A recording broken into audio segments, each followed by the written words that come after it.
अस्सलामुअलैकुम। आपके समातों को छूने वाली आवाज़ सईद अवली शाह बतूल की, और आप देख रहे हैं कनीज़ान सकीना।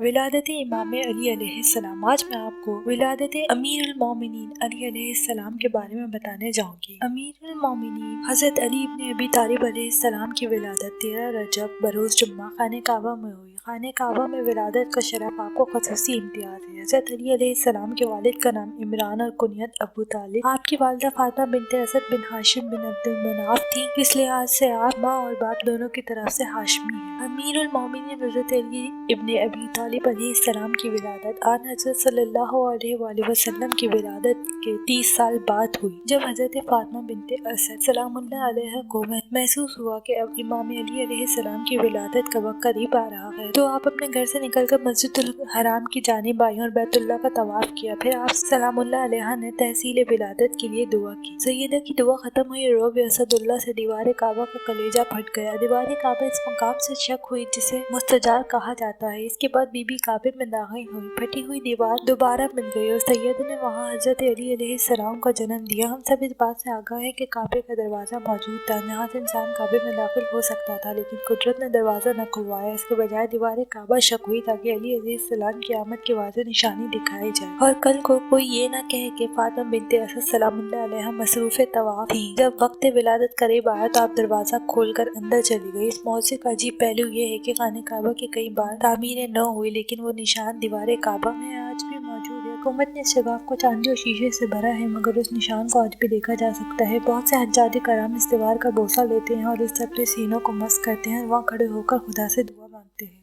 शेख तौसी लिखते हैं कि हज़रत इमाम जाफ़र सादिक़ अलैहिस्सलाम ने फरमाया, इस वक्त अब्बास बिन अब्दुल मुत्तलिब और यजीद बिन कस बैठे हुए थे और बनी हाशिम और बनी अब्दुल अज़ीज़ बैतुल्लाह के सामने बैठे हुए थे कि इतने में फातिमा बिनते असद बिन हाशिम वहाँ आई। बीवी बैतुल्लाह के सामने खड़ी हुई। उन्होंने आसमान की तरफ देखकर दुआ की। दीवार काबा फटी और बीवी काबे के अंदर चली गई। फटी हुई दीवार दोबारा मिल गई। हज़रत अबू तालिब को इस वाक़े की इत्तला मिली। वो अपने साथ अपने खानदान के अफराद को भी लेकर आए और कोशिश की कि किसी तरह से काबे का दरवाज़ा खुल जाए और ख़वातीन को बीवी की मदद के लिए भेजा जाए, लेकिन दरवाज़ा ना खुल सका। उससे उन्हें यकीन हो गया कि मामला खुदा की तरफ से है। बीवी ने अंदरूनी हालात यूँ बयान किए कि जब मैं काबे में दाखिल हुई तो मैं कुछ देर अंदर सुर्ख मरमर पर बैठी। इतने में मेरा फर्जंद अली अलैहिस्सलाम पैदा हुआ। मुझे दर्द और तकलीफ का एहसास ना हुआ। अलगर्ज़ अमीरुल मोमिनीन अलैहिस्सलाम की वालिदा माजिदा 3 दिन तक काबे में रही। यह खबर पूरे मक्के में फैल गई और तमाम लोग इस वाक़े के मुताल्लिक गुफ्तगू करने लगे। लोग मस्जिदुल हराम में जमा हुए ताकि इस हादसे की नौयत मालूम करें। जब तीसरा दिन हुआ तो हज़रत फातिमा बिनते असद इसी मकाम से बाहर आई जहाँ से वो दाखिल हुई थी, और आपने अपने हाथ पर चांद से भी ज्यादा हसीन बच्चा उठाया हुआ था। हज़रत अबू तालिब ने अपनी ज़ौजा हज़रत फातिमा बिनते असद सलामुल्लाह अलैहा को नौमौलूद की मुबारकबाद दी और अपने फर्जंद को उठाकर सीने से लगाया, फिर इनकी वालिदा के हवाले किया। रसूल खुदा सल्लल्लाहु अलैहि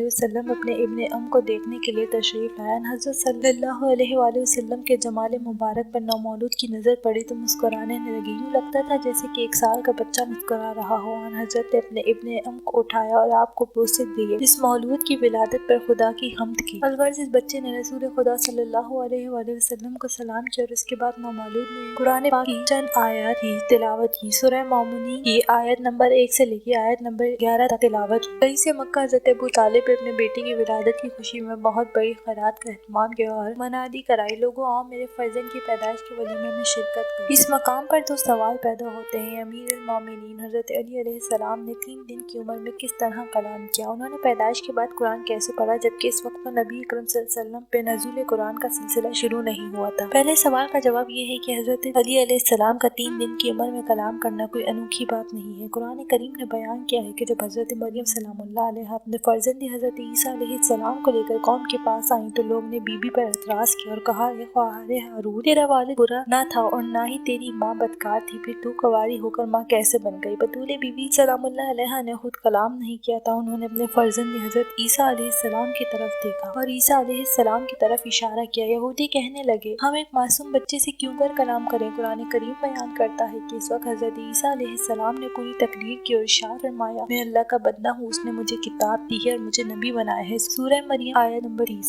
اگر حضرت عیسیٰ علیہ السلام کلام کر سکتے ہیں تو حضرت علی علیہ السلام 3 دن کی عمر میں کلام کیوں نہیں کر سکتے؟ حضرت عیسیٰ علیہ السلام نے اس لیے کلام کیا تھا کہ وہ نبی تھے، اور حضرت علی علیہ السلام نے اس لیے کلام کیا تھا کہ آپ نبی کے خلیفہ اور وصی تھے اور اللہ کے ولی تھے۔ آپ کی گفتگو قدرت خداوندی کی شاہد تھی اور خدا ہر چیز پر قادر ہے۔ دوسرے سوال کا جواب یہ ہے کہ اللہ تعالیٰ نے فرمایا اِنَّا أَنزَلْنَاهُ فِي لَيْلَةِ الْقَدْرِ، ہم نے قرآن کو شب قدر میں نازل کیا، جبکہ یہ بھی حقیقت ہے کہ قرآن کریم نبی اکرم صلی اللہ علیہ وسلم پہ موقع محل کے مطابق 23 برس تک نازل ہوتا رہا۔ قرآن کے نزول کے 2 مرحلے ہیں، ایک مرحلہ کو انزال اور دوسرے مرحلے کو تنزیل سے تعبیر کیا گیا ہے۔ انزال جس کے یہ نازل کو کہا جاتا ہے اور تنزیل رفتہ رفتہ نزول کو کہا جاتا ہے، جبکہ سورہ قدر میں لفظ انزلنا ہے جو کہ انزال سے مشتق ہے، جس کے معنی یک بارگی نازل کرنا ہے۔ اہل بیت علیہ السلام نے اس مشکل کو یوں حل فرمایا کہ خدا نے قرآن کو آسمان دنیا پر یک بارگی نازل کیا تھا۔ یہ مرحلہ انزال کا مرحلہ ہے، پھر موقع محل کے مطابق ٹکڑے ٹکڑے کر کے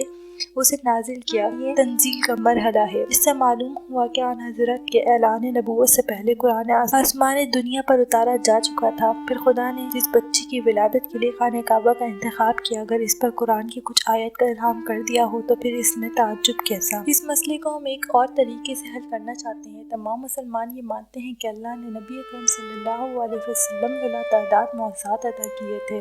ایک معجزہ یہ بھی تھا کہ آپ صلی اللہ علیہ وسلم جب مقام اعجاز پہ کنکروں سنگریزوں کو اپنے ہاتھ پر اٹھاتے تو وہ کلمہ پڑھنے لگ جاتے تھے، حالانکہ پتھر بے جان ہے۔ یہ نبی اکرم صلی اللہ علیہ وسلم کے ہاتھ کا معجزہ ہے کہ وہ آپ کے ہاتھ پر پہنچ کر بولنے لگ جاتے تھے اور کلمہ پڑھنا شروع کر دیتے تھے۔ اس نبی صلی اللہ علیہ وسلم کے ہاتھ کا یہ کمال ہے کہ بے جان پتھر بھی بولنے لگ جائیں۔ اب اگر اس نبی کے ہاتھ پر جاندار علی قرآن پڑھنے لگیں تو اس میں تعجب کیوں ہے اور حیرانگی کی کیا بات ہے؟ میں آپ سے ملوں گی اگلی ویڈیو میں، تب تک کے لیے اللہ حافظ، فی امان اللہ۔